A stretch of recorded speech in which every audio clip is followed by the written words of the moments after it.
Good evening, everyone. Welcome to another episode of Coffee and Collaborations. I am your host, Kimberly Winborn. I am Al, are you also there? your host, Al the Great. Yes, I'm here.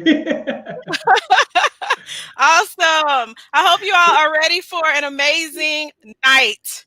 This is part two of the culture versus marriage. But tonight we have the wives speak. We have the wives speak, and I think we have the a little bit of feedback. But we'll get it together. So go ahead and share to your pages. Go ahead and bring on a friend, a husband, a wife. We're going to have an amazing time this evening. All right. So go ahead and share. First, we want to give like a little bit of a recap, Al, if you can, of the last show, just like in your best 30 seconds or less.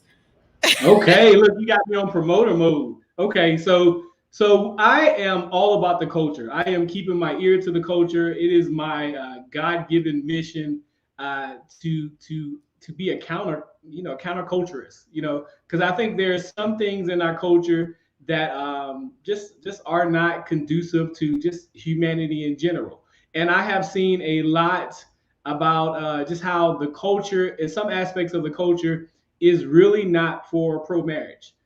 So we wanted to make sure to come on and talk about it. And the numbers say that as well. People are not getting married as much. Marriages are not lasting. So we want to do all we can to counter that culture. We want to do what we can to educate and train people who are interested in married, or if you are already married. So and I think there are a lot of issues that we can talk about. Whether it be husbands or whether it be wives, there's some common issues that we want to address. The wives' issues today. Absolutely. Absolutely. And we have some amazing wives who will be joining us this evening. So we're going to go ahead and bring them on one at a time, starting with Tawanda Johnson of One Flesh TV. Tell us a little bit about who you are and what you do. Hi,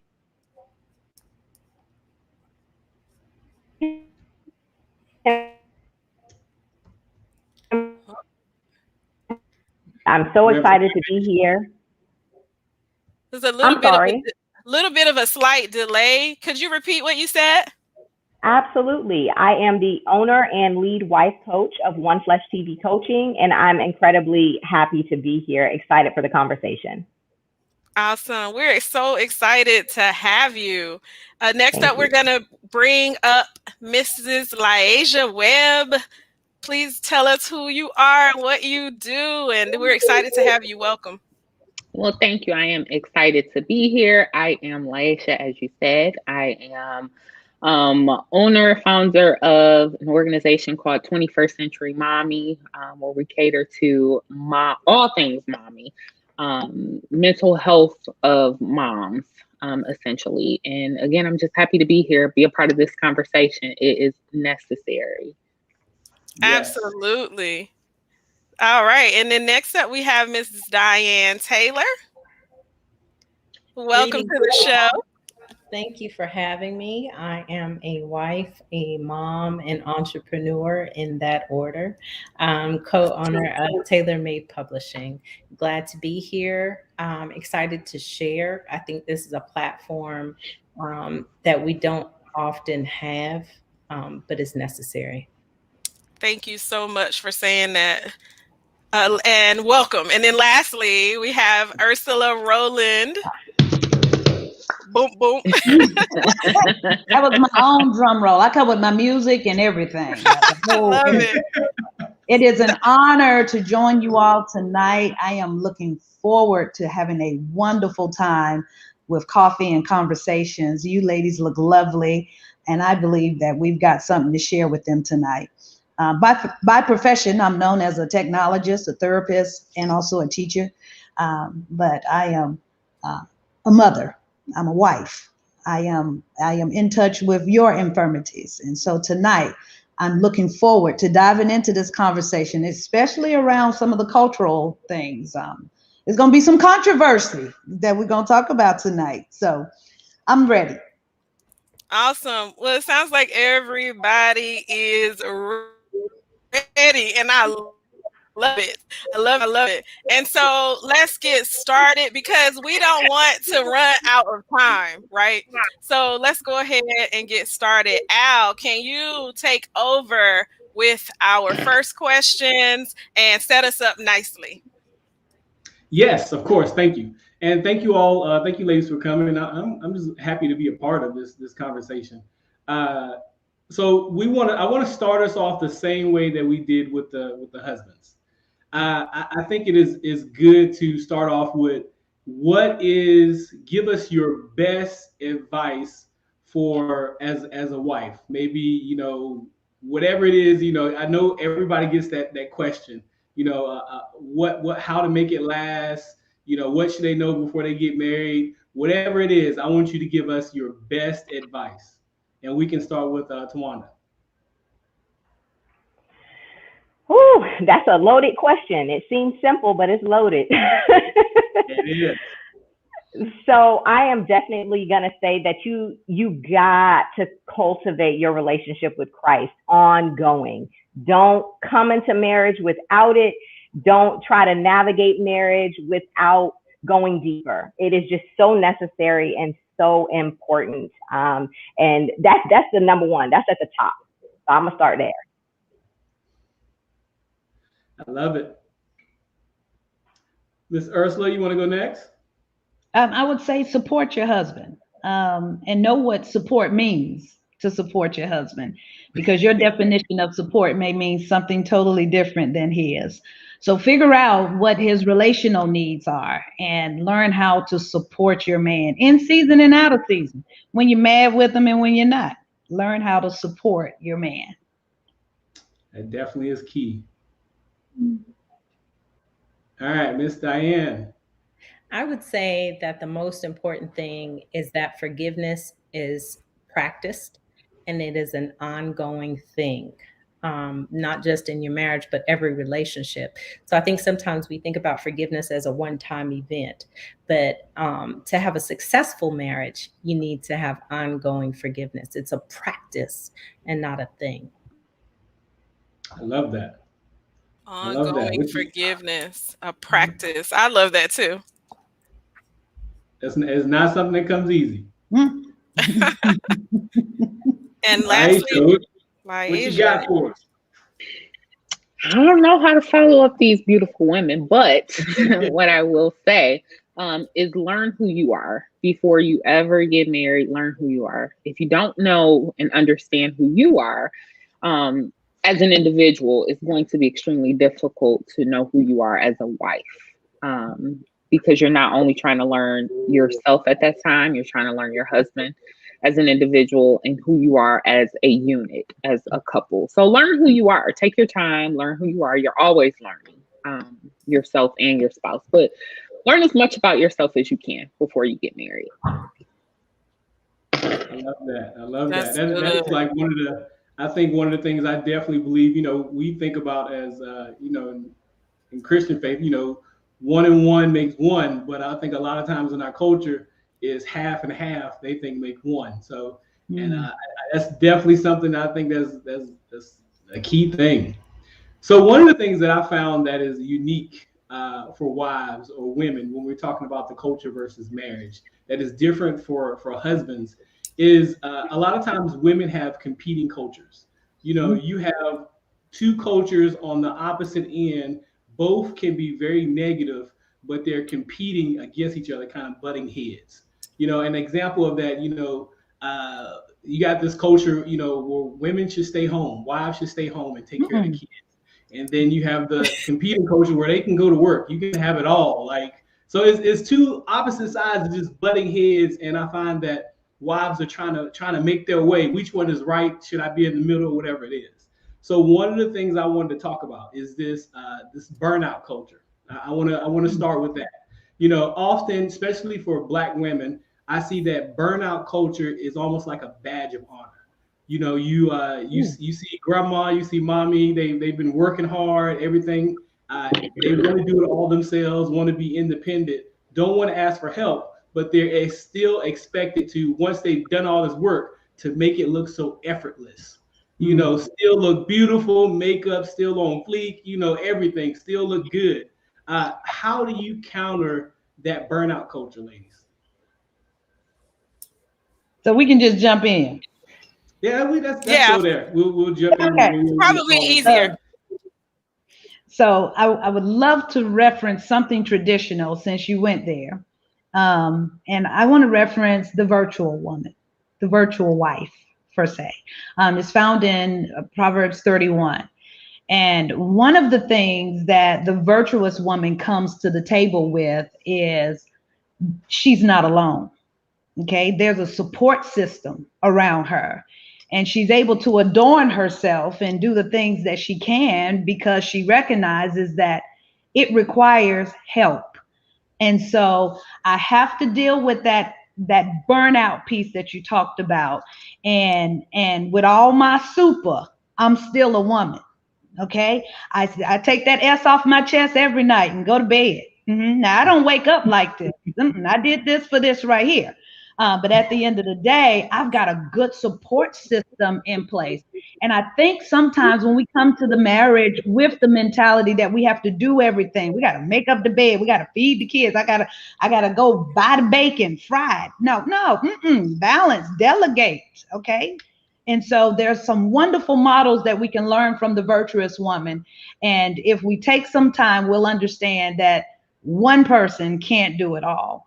So my advice tonight is primarily take note from the principles that we learned from the virtuous woman, but understand she didn't get there by herself. She has some support. That's Amen. And good. she hit the nail right on the head. I tell people all the time that I could talk about myself because then y'all won't get offended. So I'll say that I was raised that you don't need a man, right? That you're going to be educated, you're going to be able to take care of yourself, and it is one of the biggest mistakes that we make with our young women because it was a lie. And as much as I talk to my mama every day, we have a great relationship, but it was a lie because we do need them. And so the reality is that the S on your chest is bull. It does not exist. It will drive you to an early grave, but it is not who we are. It is not how God intended for it to be. And so for me, undoing 18 years of mom and grandmom saying what I did not need really caused a lot of turmoil in my relationship early on. And had it not been for Proverbs, had it 31. not been for me really starting to pray and understand that is a misnomer that Yes. we have got to dispel. That he may not fold the towels the way that you fold the towels, but he didn't know that you needed help because you didn't ask for help because you thought you were all things to all men. You are not. And so we have to really kind of release ourselves from that perfectionism / superwoman role. Hang up your cape. It will only kill you and your relationships. That's good. Love it. Very good. I know LyAshia is about to say something, but Diane, you just made me think about the last show when Brentley was talking about one of the gifts that he gave his wife, or the gift that he gave his wife was to release expectations. And that's what that made me think about, because he was like, she's so shocked that's the only thing that he asked of her is to love God, love the children. It's no expectation. If he come home and it's bologna sandwich for the night, peanut butter and jelly, he just gonna tear the bologna sandwich up. He said that really helped his relationship. So just those things that people have as far as expectations. Back to what you were saying about your mom and what you were brought up learning and how you had to sort of break that mindset in order to be able to flourish in your marriage. And then back to what Ursula was saying. I'm gonna keep doing it, but what she was saying about that Proverbs 31 woman, like both of you said, she had support. And that's what that makes me think about, that husband walking in and being that support. So LyAshia, to you now. I just wanted to add that. It's good. No, I was going to say what both these lovely ladies said was so very true, and so very accurate. I think it's easy for us to get caught in that superwoman syndrome because, just like Al said, all too often we wear it as a badge of honor, right? It's taught to us. It's a generational thing. You saw grandma do it, and you saw mama do it, and you just thought this is the way it's supposed to be, regardless if you have a husband or not. This is just the way it is. This is just the way you operate. And for me, I kind of saw both sides of the coin. My grandparents were married for 65 years. Mm-hmm. My grandmother was a single woman. And so I saw it was kind of like a fight, of the mind, right? It's like, okay, I see my grandmother over here killing it. Single woman, raising her kids, taking care of her grandkids and really, really pumping it out, right? We don't really want for anything. We stay in a really nice neighborhood, like we're good. But then I see my grandmother, who's also an amazing woman, married for, at this point, 40, 50 years. Like, she's also killing it, right? Both of them are doing it. Do I really need a man? Like, can I really do it by myself? Is this a need or a want? And so for me, I had to take some time and really figure out and really learn that I don't need a man. No, I need a man. I need. People say, girl, I don't need no man. I told them, I need mine. Okay. I need that warm leg next to me every single night. Y'all can say y'all won't and y'all don't need. I need. And I am okay with saying it. I'm not ashamed. I need. I love that. With me. I love that. Right. So yeah, it's hard to take off that S. It's hard to put it down. It's hard to ask for help. It's hard to, communicate with your partner, with your husband, what you need, because like you said, you're just so indoctrinated in doing it yourself, the independent woman. But you have to learn how to take off the hat of independence, right? And become interdependent on your husband. It doesn't take away from your femininity. It doesn't take away from your power as a woman. In fact, it adds to it, because the fact that you're able to communicate, honey, I feel like this. I need this. Can you help me with this? That speaks volumes in who you are and knowing yourself as a woman. And a lot of times we just don't know. It goes back to my first initial point. Learn who you are as a woman, as a person, before you jump into a marriage, because you can communicate these things. Honey, this is what I need. It's easy to take the S off when you've learned who you are as a woman. Oh, that's good. Yeah, nice. Love it. That was good. I just want to end off this question just by encouraging wives to grace yourselves on this journey. Grace yourself into learning how to, especially if you grew up a certain way, learning how to let these things go. And also, while you're gracing yourself, grace your husband, because he got to deal with you while you trying to figure it out. And that's a whole job right there. So a whole job. Grace. Grace yourself. That's so good. You guys have said some good power nuggets. Let me put that in the comments. Grace yourself. I like that too. Yes. Yes. We're going to use that again. We'll quote you. We're going to quote you the first time, but the next time, okay. All right. It's on. Oh, yeah, you're going to hear that again. You will hear that again. So I think with the rest of the questions, we're going to kind of call on you all like individually. And like I said before, if you feel strongly you want to answer, please jump in. I'll take the other one since it's a follow-up. So with all that being said, and our culture, we talked about what our culture teaches. You can be independent, all these things. You don't need a man. Why should a woman get married in the first place? Because a lot of the things that we talked about this in the husband show, people having sex before marriage, you're buying property together, you're doing all these things that people do as in a marriage. So why get married in the first place? That's a pet peeve of mine. I really don't like, and I share this opinion with young women all the time. the term wifey or the idea of doing wife-like duties for someone you are dating. So just to step back for a second, I don't know that, and this is general terms, that African American women know how to date. So what I have found is that we have a tendency to somebody asks you out on a date, you go out with a date on a date with them, and then you try to fit a square peg into a round hole. Dating is to eliminate what you don't like, what you are not willing to put up with.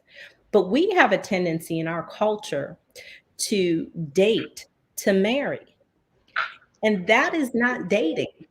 So you find yourselves in these situations where you're dating a man, but you're doing his laundry, or you are managing his checkbook, or you are that is not dating.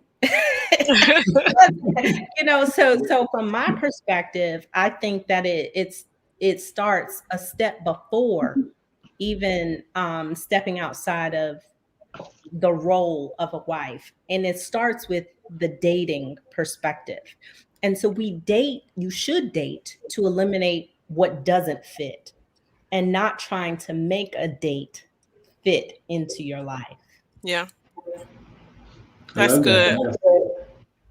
Yeah, That was so good. I started to log in to Facebook just to type preach, sis. So that was good. that's it's so good, but it's tough to hear. It's tough for people to hear, and so this is such a good question. I can't. Who else wants to tackle that one before we move forward? Because that's so good. I was gonna call on Miss Tawanda if she wanted to take it since she was last. So Absolutely. I think that women innately have the desire deep within their spirit to be married. And I think that is always there. That's why we're looking for a man. We're always seeking because we have the desire to fulfill that purpose of wife that I believe that God has called women to. And so I think that is why people innately, or women innately, want to get married. The challenge is that husband finding that woman rather than that woman going to find that man. And I think that is a common thing that is happening, where women are looking for their husband, and they end up in trouble because you're not supposed to do that. A man finds a wife. And that is the other piece that they're missing, is it doesn't say that a man finds a woman. It says he finds a wife. That means that before you get married, you should be positioned as wife. And that is something that the world is never going to teach you. You will never learn that from the world. You will learn it once you're 10 years into marriage and you're realizing, I'm missing some important things. And then you have to backtrack to figure it out. Right. And the reason that I said that is tough, so I want to clear something up. I'm always clearing something up. The reason I said that is because of the culture, not because I think it's tough, but because of the culture, which is why we're talking about this. You see a thing and you become desensitized. The more you see a situation happening over and over again, we kind of become desensitized, and you hear more women say, like, to what you just said, Tawanda, about innately we want to be married. People will fuss you out under the table to disprove that. I don't need to be married. Why do people think that every woman just go off? And so I was asking on my show, Love and Flow TV, the other day, because one of my hosts was saying she could live separately, like she got married again, living in separate houses. That's one of the things that a lot of people talk about. And I know she won't mind me bringing that up because she is an open book. And I was like, but why? Like, how did you get to that place where that is even an option? Because when you first got married, that wasn't a thought. Like your first marriage, that wasn't a thought. Oh, we could live separately. Somewhere between the first and now, that has adjusted for you. But why?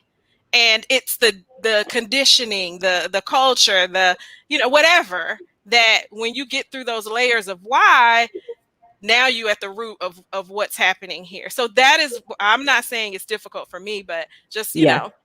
Yeah, and the men. So I won't go anyway. I don't have any negative feelings about men, but you will hear women say that as well. Like, they trash, all this different stuff. So next, back to you, Al.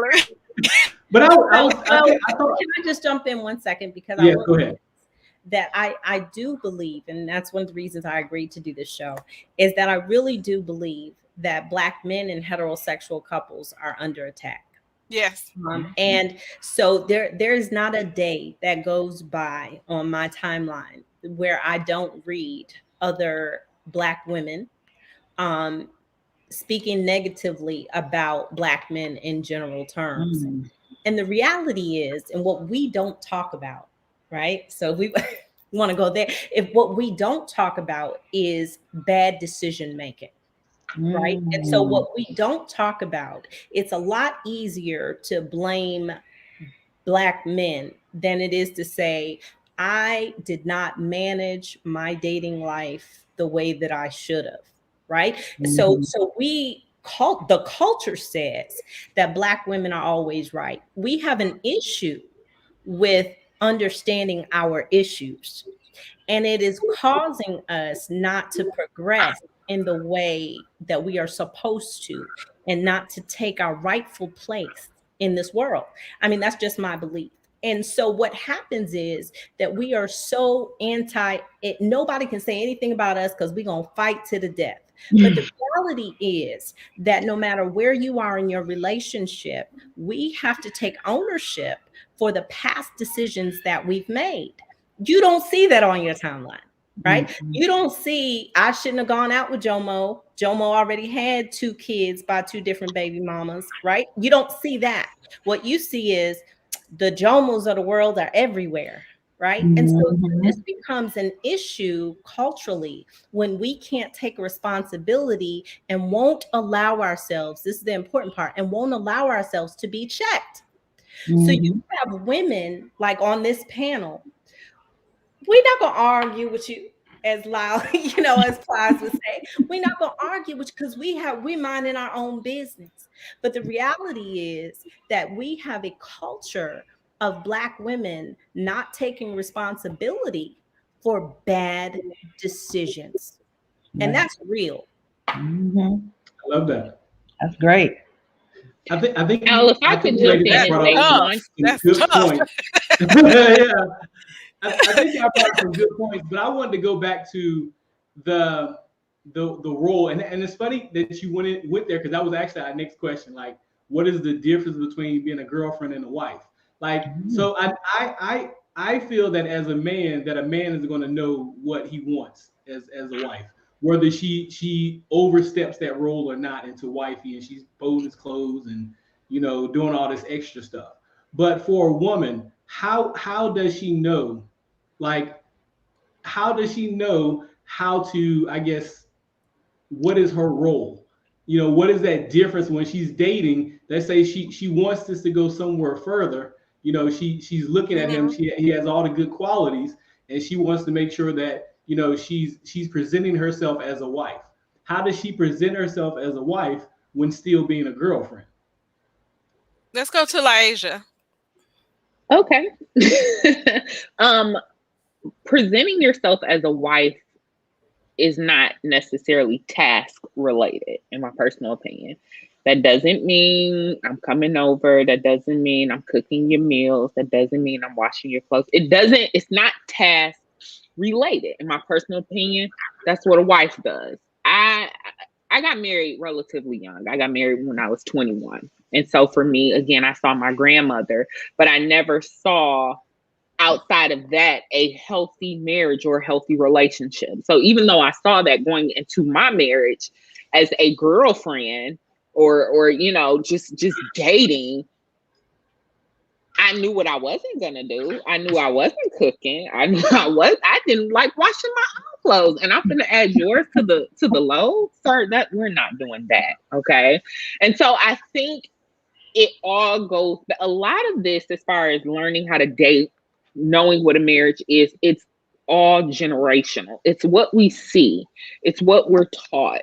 a lot of things you have to be untaught, but a lot of the things that we know as women going into marriage, going into dating, knowing what dating is all about, it's all generational.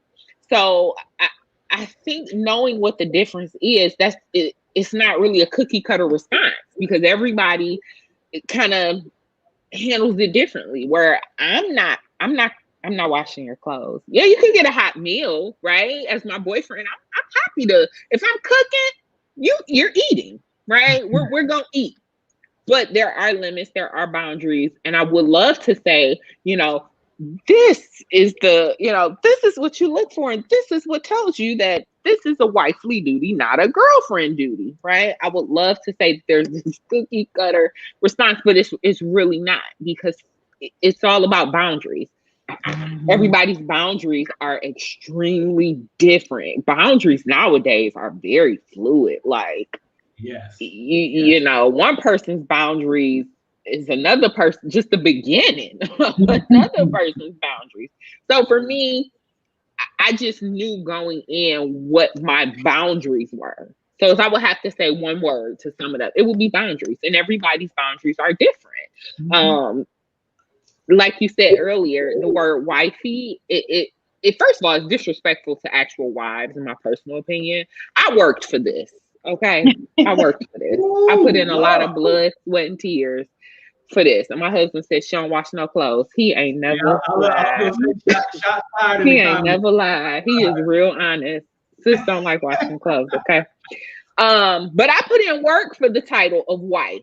I don't just jump, we don't just cohabitate, okay? We actually put in some blood, sweat, and literal tears for titles, right? And so I take my title very seriously, but I think it all goes back to boundaries. As far as knowing what you should and should not do. Again, I wasn't washing no clothes. I wasn't doing all that. You could get a hot meal, bruh. We can go to church together. I drive even. Right. But as far as like coming over, clean your house, like, bruh, that's what they have services for.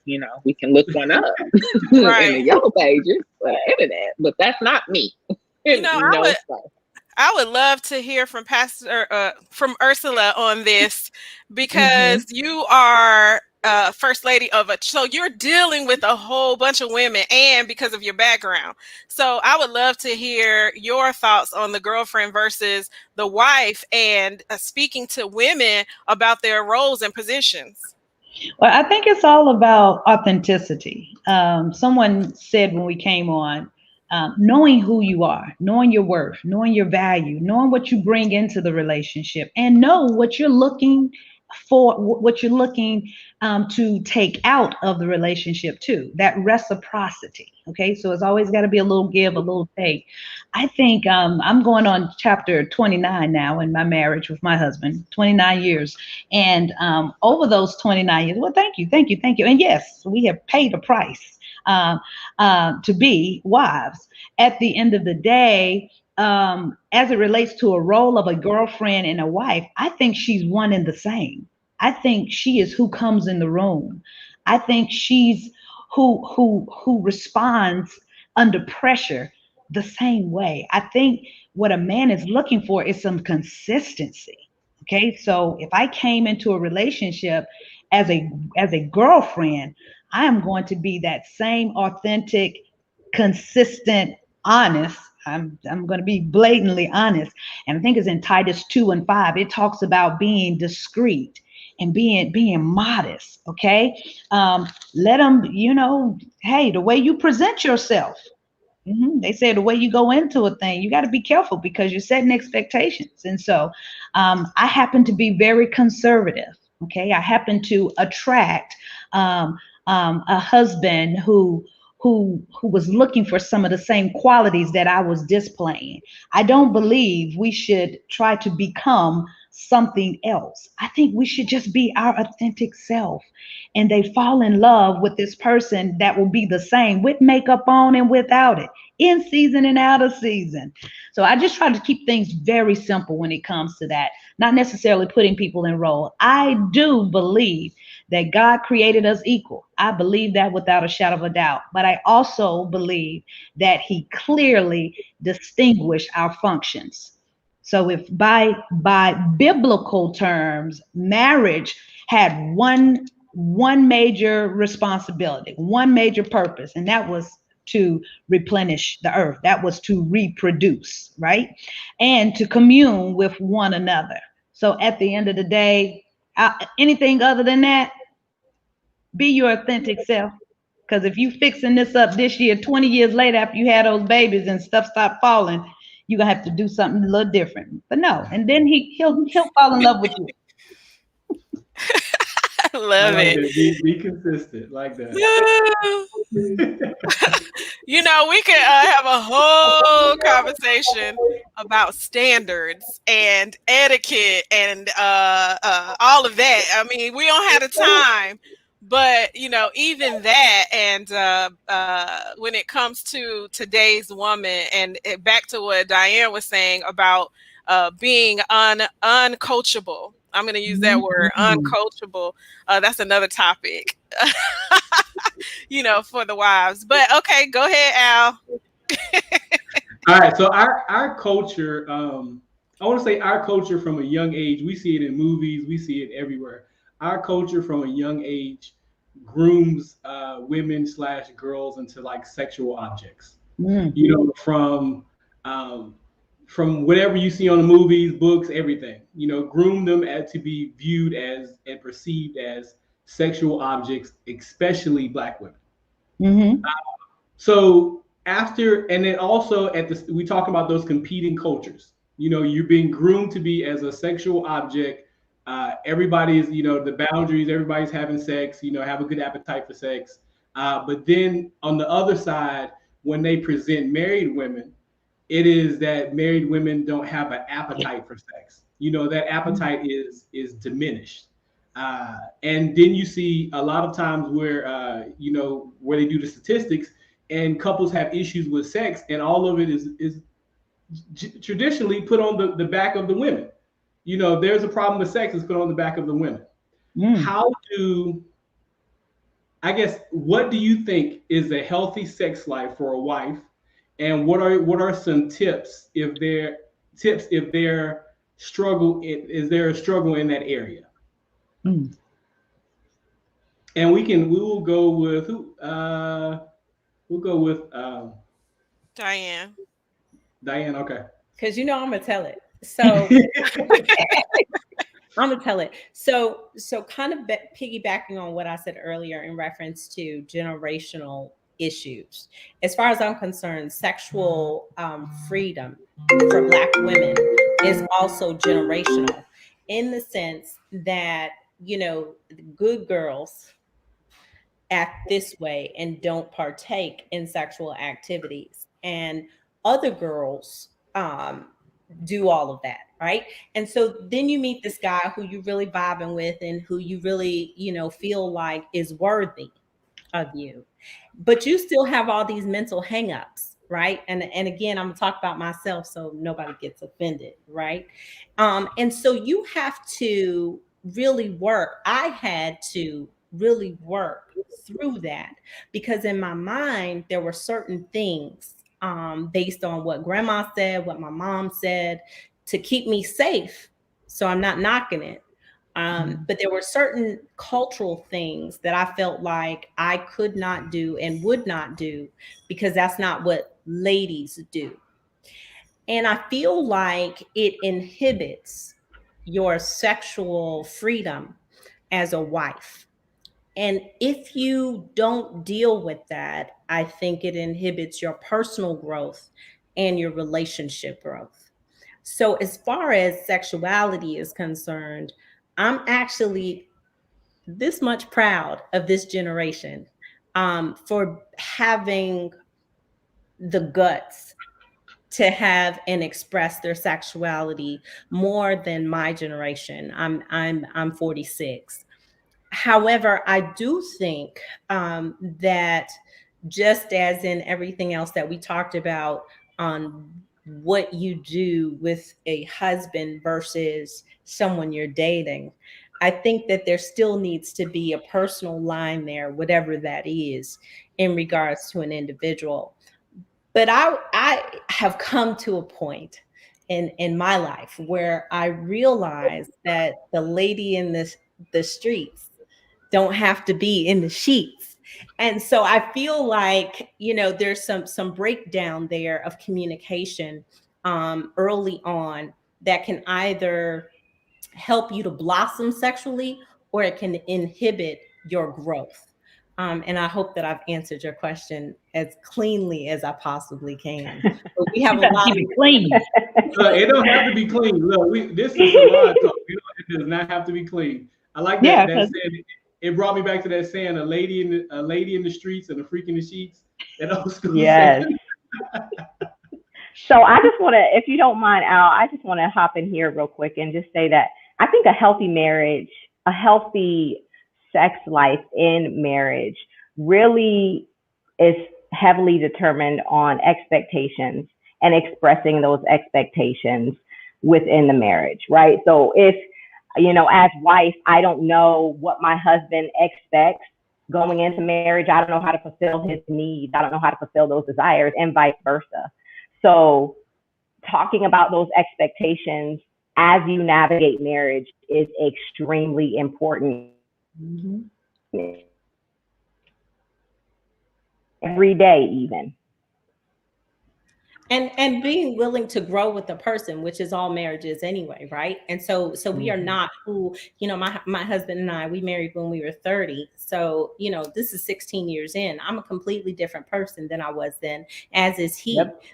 And so that the practice of marriage is growing with your partner in every way, including sexually. And so Mhm. that's where communication really, I think, plays a big role in, Yes. as Ursula would say, I ain't call you pastor, That's as Ursula would Mhm. say, authenticity. Because I do think that Yeah. as African American women, sometimes we have imaginary expectations. Nobody put those Yeah. in our minds, but for some reason we're walking around with a whole lot of blind spots. But if we're not Mhm. clear and authentic in what our needs are, then how can a partner meet them? They right. cannot. And it, Exactly. and it's not fair. It's not Hmm. fair to Right. them, and it's not fair to you as an individual. Right. Mhm. And it And must be leaving room for that transparent. evolution. I'm sorry, Ursula. Go ahead. No, no, no. You have the I was platform. just saying, leave room for evolution. Leave room Oh for yeah. you to grow. Leave room for your husband to grow. Because as life goes on, that thing that you liked when you first got married, you might not like that no more. And if you Mhm. don't share that, he's not going to know. And then you're not going to be enjoying sex because your mouth is closed. Yeah. So Ooh. Hebrews 13:4 says that the bedroom is, it first says that marriage is honorable. And then it goes further to say, and the bedroom is undefiled. So um, I'm going to tell every single person that may be listening to this right now, keep your sexy. Don't desensitize that. And don't ask me to pray for you while you no, because you're gonna get married and come back and say, oh, I need that back. Keep it. Learn how to maintain and to manage it. Harness that bad boy, because I promise you, sex and marriage is a wonderful thing. It is a beautiful thing. And I know some of my kids are online right now and they're probably about to puke. But at the end of the day, if you can find somebody that you can have enough courage to tell them exactly what you like, I promise you, you will not live with unmet expectations. But you got to have enough courage to say, I don't like that. That doesn't do it for me. Just go a little bit that way. Yeah, you want me to do what? Now that I will do. That I can't do. But just have some communicate, and it's got to be by communications, right? It's not a one, just going into that conversation just to be heard. No, men, slow down. Women, speed up. Like it's the okay. How am I meeting your expectations versus how am I not meeting your expectations? Have those tough talks sooner than later. And I promise you, those expectations will not just be heard, but they'll be understood. And if a man can Yeah. understand, and all you're getting, get an understanding, they can understand how to make you Woo, woo, woo. Yeah. That's a Get lifetime. your, 20. get Did your I tell y'all I'm in R&B chapter on. I 29? love it. I love it. Chapter Look, Kimberly, 29. that's my favorite. That's one of my favorite scriptures. The bedroom's undefiled. 29. Okay. That's all he heard and all you said. Yeah, you remember that one. Hebrews 13:4. They remember that one. Yes. And you need it. So I tell people all the time, it's really funny to me when, people act like that's not an important aspect of a relationship. But there are going to be times that he really gets on my nerves. Oh yeah. But I like so sex is important in a relationship, or I should say intimacy, depending on the That's situation. good. So intimacy is extremely important, and how you reach that requires a lot of communication. Right. That's good. I love it. What one of the other parts of this question, and we're going to give it to you, Laisha, because this is the hard part. With sexual trauma being so high among women, Yeah. if you have that wife that has a history of some type of sexual trauma, what do you think? What advice can you give her? Oh, that's good. I'm going to have to defer to one of the other beautiful ladies on the panel simply because, by the grace of God, I've never had to experience that, right? I didn't have any sexual trauma. So I honestly don't know what I would say to a woman who may have experienced sexual trauma, who now has to walk that road with her husband of explaining, I've experienced some sexual trauma. This is how I need you to handle me, and how the husband needs to or should respond to that. Right. Um, Let's go to I haven't walked that road. I think and that's that's a great what you said. blessing. Communication, yeah, definitely, that is a blessing. Yeah. Heal. She's got to Let's heal. go to She's got to Diane heal. or Ursula. I'm Well, sorry.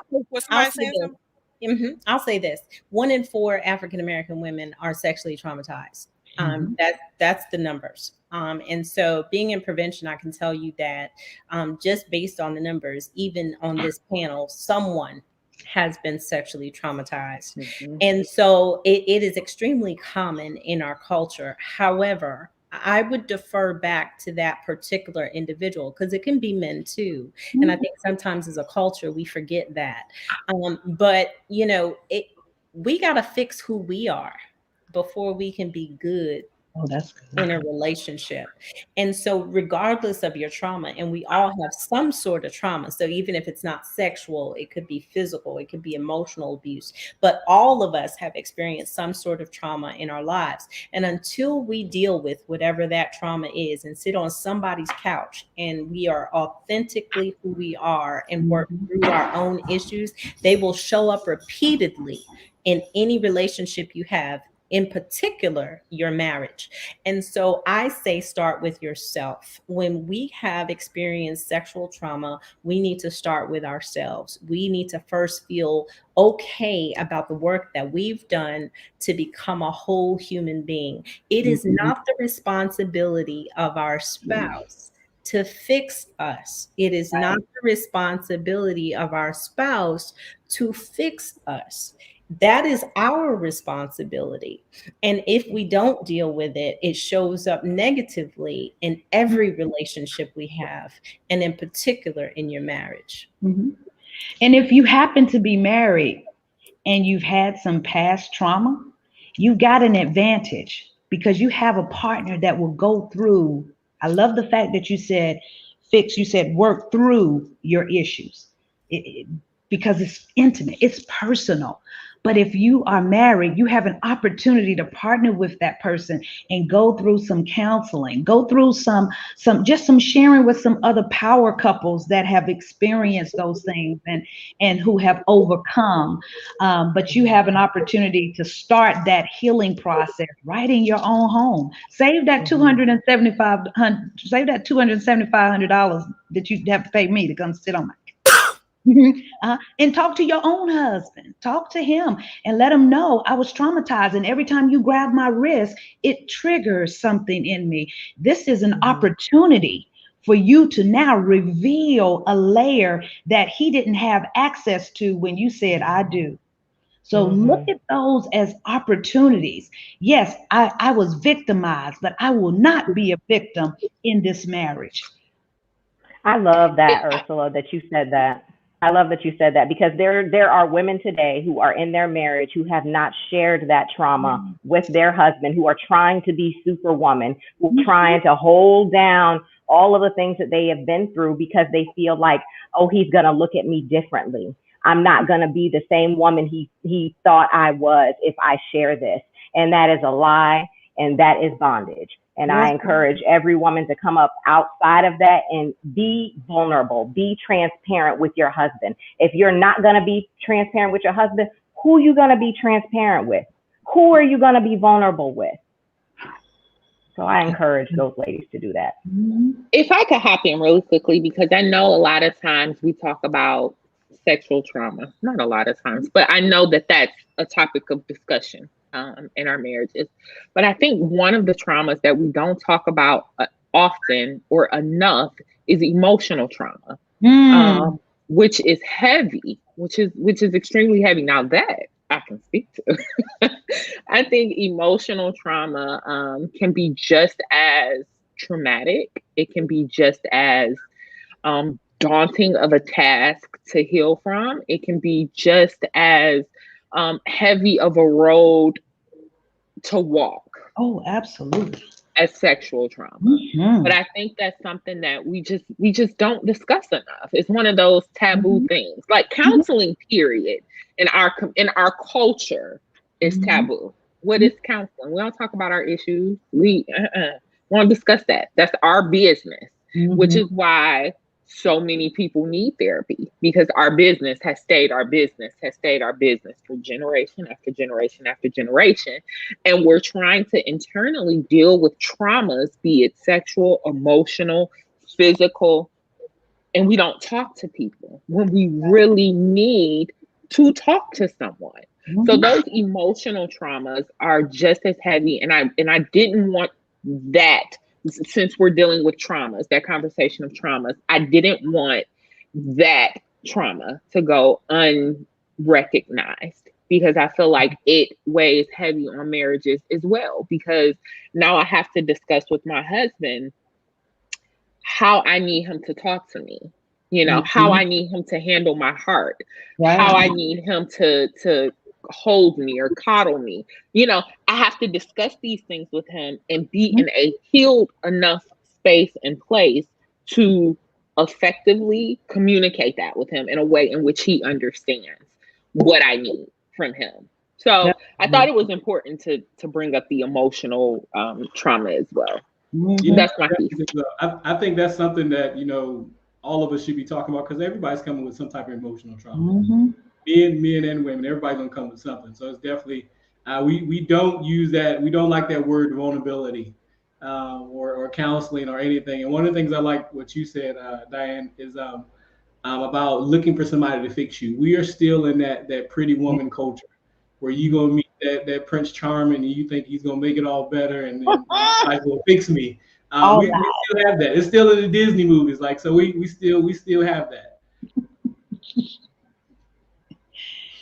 So as we're going through this last question,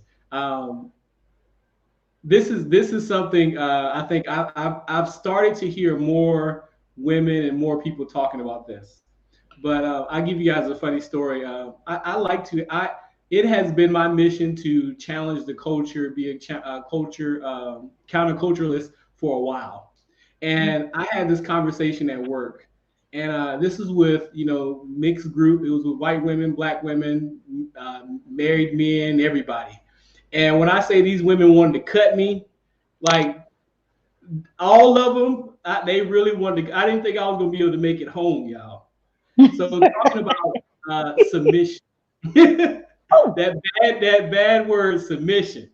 So our culture generally views submission as a bad word. There is a competing culture that shows women as subservient. Still that we see that where you're kind of doing everything you're supposed to do without question. So you have those being submissive on one side, and then you have pushing them to be subservient on the other side. Do you feel that wives should be submissive to their husbands? And what does submission look like for a woman in a marriage? So I just want to kick it off, if that's okay. Yes. I just want to say that, and just to preface this for anyone who might be listening, submission is not about superiority. And I think this is the greatest challenge. Submission is not about superiority. It's about reverence and order. It's about reverence and order. That is it. And I think that we have taken the word submission and we have, the way the world views it has misguided us as women. And we think it's this bad word, and it's not. It's not about your husband being better than you, smarter than you, in charge of you. It's about reverence. It's about being in order as the order that God has given to us. And so I just want to start there so that people can start looking at the word submission differently. It's not about superiority. Ladies, I'm gonna let y'all take it from there. If anything, submission is a sign of strength. Yeah. And so from my perspective, one of the things that I like to dispel is the fact that I think anybody who's been in contact with me for more than 2 minutes understands that I am who I am. I am authentically who I am all the time. But if you're in a house and there ain't but 2 people that vote, somebody's vote gotta weigh a little heavier, or it's gonna be a whole lot of ties in the house. And so from my perspective, his vote weighs a little heavier than mine, and he's earned it. So when I encounter women that have an issue with the word submission, usually I follow that up with asking about trust. Because if you trust the decision that you made when you said yes, that this person would keep all of your needs first, then there is no question about submission. The question comes in when you question your decision in the first place, as far as who you are trusting with all of who you are. When you trust a man to fully be who he is and to take care of you and your family, then submission is not a question. The question becomes when you're not sure if he gonna make the right decisions, if you're not sure if he gonna pay. I mean, that's what y'all asked me for, right? Right. So if you're not sure if he's gonna pay all the bills, if you are unclear as to his direction for your family, right? And so individuals generally who have an issue with the word submission really have an issue with who they have chosen to trust. When you fully trust your decision and your partner, then submission should not ever be a problem. If I could jump in, what Hey said, first of all, round of applause, okay, because you ladies, I know killed it. Okay, let me just say that. But what Hey said is exactly what I was going to come on here and say. Submission, first of all, I believe people jump into marriage very naive. Okay, they jump into marriage because it looks good. It's the thing to do. Our culture tells us marriage is the next step, right? And so they jump into marriage very naive, not really understanding the depth of the assignment that they just signed up for. So submission is not even on their radar, because I'm still in the fluffy stage of it. I'm still in the planning process. And that's where my mind is. I'm planning my wedding and it's going to be beautiful, right? So submission is like, what's that? Like, that's like a year 3-4 thing for most women, because they're still in the happy fairy tale unicorn stage of their marriage, right? But submission, like you said, it has nothing to do with being subservient, right? It has everything to do with honor and respect, which is should be fluid in your marriage from your husband and to your husband. Now, my husband is very much we with another girlfriend, a couple of my girlfriends, they have this conversation about alpha males, right? They're so heavy into this alpha beta male type of thing, right? And I had to explain to them my husband is very much an alpha male. And when I say that, it's not a do it because I said so, right? He's an alpha male in the sense that he has taken the time to learn and understand his wife, and he is confident in who he is as a man. And he and I both know when it's time to, she got it, right? To me, that's an alpha male, a man who is confident in his role and his position in his home, where he can sit back and say, my wife got it, I'm good. Like, it takes nothing away from me as a man for my wife to run the money. I'm happy to give it. It takes nothing away from me as a man to sit back and say, my wife got it. She good. I have his stamp of approval. So it's easy for me to submit to my husband.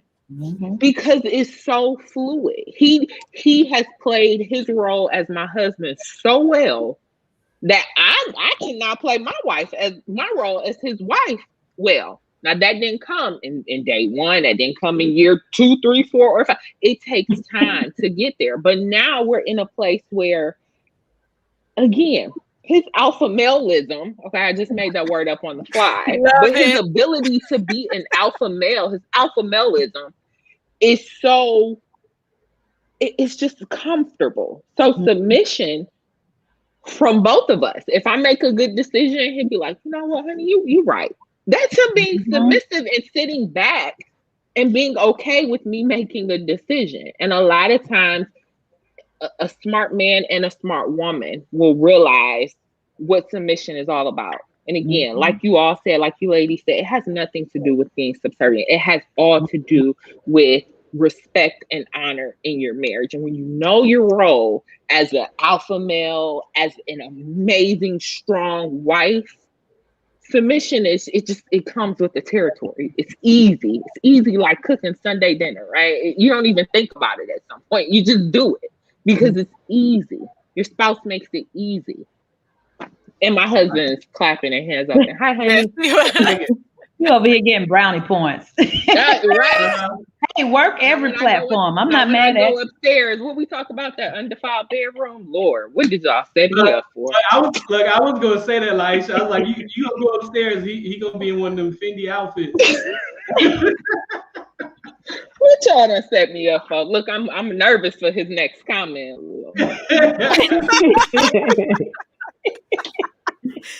Good stuff. Any other comments to this? That would LyAshia, that was great. I just appreciate the platform because I think you know, the ladies that I know that are successfully married, very few of us spend time because you know time is money.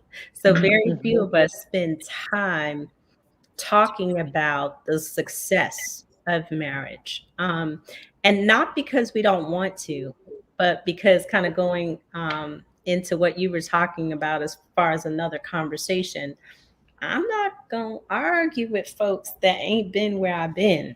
And so, but at the same time, I understand the value of sharing what we've learned, what we've been through, and the triumphs that come with that. So I just appreciate the opportunity for us to authentically share. Thank you. Amen. Amen. Second that. One of the things that we did last time before we closed out is that we just wanted to ask a question of the husbands when it comes to doting on their wives. And so I want to ask the same thing of you. What is something that your husband has said to you that just really stood out? It could be years ago. It could be something you do consistently, big or small, that really stands out that you can share. So some of these wives might get some great ideas in their marriages to spice it back up or just whatever. So I'll start with Tawanda with that question. I'm sorry. Say that one more time. I was listening to the very end and I lost the front part of it. Something that my husband has said. Yes, something that your husband has said that really stood out to him, that he still talks about it, that he loves, that you have done or do. He loves how I put God first in my life. Here's the thing. People go into marriage and you can't love your husband if you don't know God. You can't love your husband well if you don't know God. You just cannot. You can do a lot of things. You can cook great. You can spick and span. You can paint your face up beautifully. But if you don't know God, you cannot love that man well. And so I spend a lot of time trying to continuously grow in my relationship with God, because at the end of the day, God knows me, God knows my husband, and God knows love. He is the key to everything. And so trying to stay in that, and he sees me in that space. So every time he does, he just loves it. And I love that he loves it. So love it. Such great advice for all of us. Yes. And absolutely. Ursula? Interesting. I'm gonna give y'all some of that new sexy, okay? The new sexy, let me think. It is so much that my husband is very complimentary of everything that I do. We invest a lot of time in bi-directional communication. But I have to say, the one thing that comes to mind right now for all of our listeners is how I charge the day. So our day starts very early, and my foreplay starts early in the morning.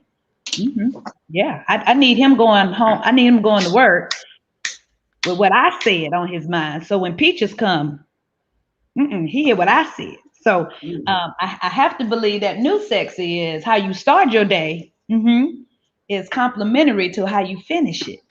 So so that sweet nothing, we do that one with the other. Okay, we pray before we leave the house, because you never know if you're coming back. My oldest daughter has this thing. She never says goodbye. She always says, I'll see you later. So we're very descriptive in our words, and we actively listen one to the other. So I'm going to have to say how we charge our day. How do we set the tone of the day? Because we don't have bad days. We have good days and we have better days. It's a difference. Love it. Look, you got the men cheering. Yes, yes. Give us that foreplay. Yes, yes. In the morning, early in the morning. She got the women cheering too. Okay. Let's be clear. Diane. My husband and I have worked together for 15 years. I work for him. He works for me, depending on which business we're working on in that day. We work from home, so we spend a lot of time together. And in all that time, I can honestly say that the thing that I have most recently appreciated the most is he was on a platform and someone asked him about his wife, and he said, she's a multiplier. Whatever you give her, she's going to multiply it.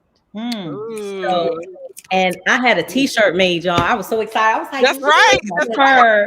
I am a multiplier. That is who I, but to me, for him to see that worth meant a lot to me, because I do believe that to be my role, in that he is very much an alpha male.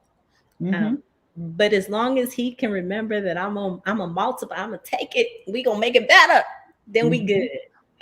So I think we continue to grow and to learn to love each other every day. I love it. And that's important. That's very important. She got a t-shirt. That is that new sexy right there. That absolutely is. And one thing that's unique, and Diane, you just brought it up. All of you work with your husbands, do you not? Don't each of you? Yeah. And that's really good and unique, because that does not happen all the time. And so you just mentioned 15 years. you've been working with your husband. LyAshia, how you'll be next, but how long have you guys had the businesses? So he has had his business before I came on board for we're going on 11 years. I joined him 2 years ago. My grandparents were very adamant. Get it together. Join it and then work with him. Because they have done it for forever. That's so 2 awesome. years for me. And then actually longer. 3 years? Yes. And Tawanda? We've been for 4. 4 years. And Ursula? Oh, we came in working. We came in seminary, preaching, teaching. So I'm gonna have to say at least 28 years. We've been in partnership thing. Yep. Right. And it's been a compliment to one another, not a competition. It's been a compliment, and that is very difficult for people to establish, especially when you got 2 alphas in the room. Okay, you got a powerful man and you got a powerful woman. How do they complement one another so that they can build legacy that will outlive them? It's possible. She just gave you your next show. That's your next show topic right there. I'll get that one to you. You can have that one for free. Oh, so many from this conversation and the last. We could have Al and I could have this same topic over and over and over because there's so much to talk about. We could have a whole show about entrepreneurship, husbands and wives working together and advising others who want to do it or are trying to do it but are unsuccessful. That's one of the things that I noticed in you all's bios. I was like, oh, Al, that's so interesting. So thank you for reminding me. Now, LyAshia, your gift, something that really stood out to Maurice that you want to share. He loves, and I'm sure he's still in the chat. Okay, honey, relax. Don't you get ready. You get ready. But one of the things that he really enjoys is how important dating him is still to me. During pandemic, like we have weekly date night. And during pandemic, obviously, we had to stop that. And so we got so creative, y'all. Oh, listen, so good. Every week, we went to the Bahamas. We went to Jamaica. We went to the islands, honey. We had dinner on the pier with the fireplace. Okay. These were all things. We had a paint and twist night. I mean, and the beautiful part of that was our children got to see it. They were so enthralled by it that they wanted to be the waitresses.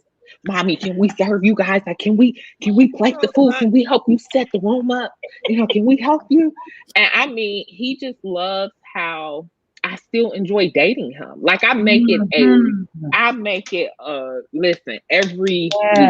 Yeah. Honey, we going out. I don't care if it's axe throwing. I don't care if we're going to get an appetizer, but I want to date you.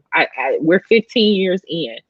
And we lost that at one point, dating. We lost it. We just lost it. We didn't understand the importance of it. But now dating is so important to me. We just got back from our 15-year anniversary getaway. And every other year we plan it for each other, right? So he has the even years. I have the odd years. And he just came back like, oh my God, my wife just blew me away with this one. I don't know how to top it.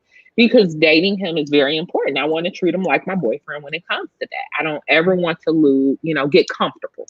So date your husband. Make dating him a priority, and make it the new sexy, the old sexy, the sexy to come. Just make it sexy.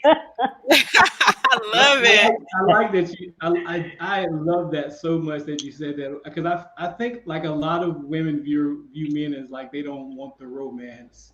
Exactly. Like, but men like that stuff too. They like, he loves it. Okay, he eats it up. Like, oh, what we doing today? Oh man, then I hear him on the phone. Oh man, let me tell you, she done set up a wine and design in the room, man. Oh, so they eat it up. But like you said, we as wives sometimes we become selfish and we don't think about the fact that these are things our husbands need and they love. So good.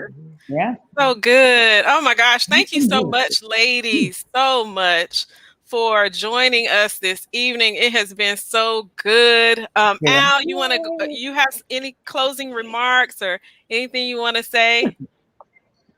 I am just I am just so amazed by both of these shows, both of these conversations.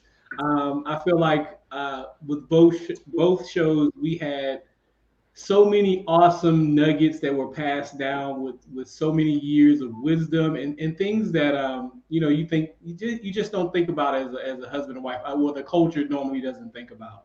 I think you guys did an amazing job trying to tackle some of these issues, and just the information that you gave out. I hope this is truly a blessing to not just wives but husbands and anybody who's thinking about getting married. Because yeah, we got to up those numbers.